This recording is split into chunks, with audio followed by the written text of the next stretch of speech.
How do you utilize these GPS tracking collars? Not only for keeping track of cattle location, but also their activity. Location will let us know where the cattle have been grazing, and we can further monitor rangelands. And the activity with what we're working on with the algorithm will allow us to detect animal welfare issues such as parturition or sickness. What kind of maintenance have you had to do on the collars themselves? For example, charging, repairs, lost collars, etc.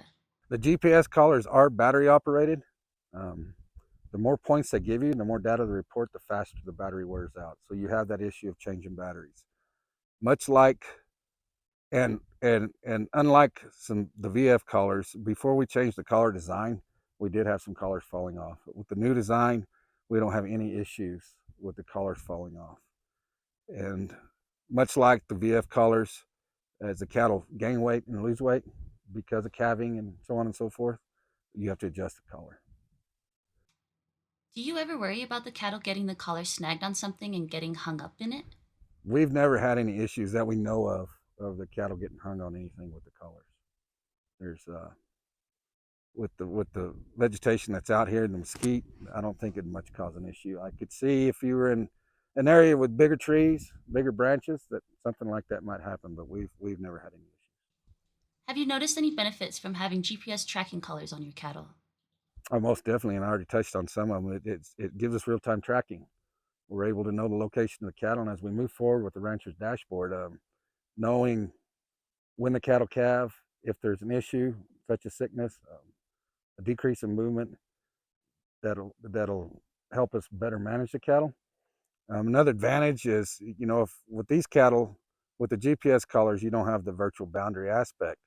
So if these cattle, for instance, get through the fence, when I check it, I know, and I can you know, better react to that situation or react to that situation faster.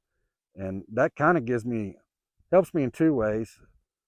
During the breeding season, I can avoid unwanted matings, and there's also kind of a biosecurity aspect about it. I don't, it, if when the cattle get out, if they were to commingle with the neighbor's cattle, I could better react with that, react to that. What would you change about the GPS tracking collars? I don't know really what would I change. The biggest issue is batteries.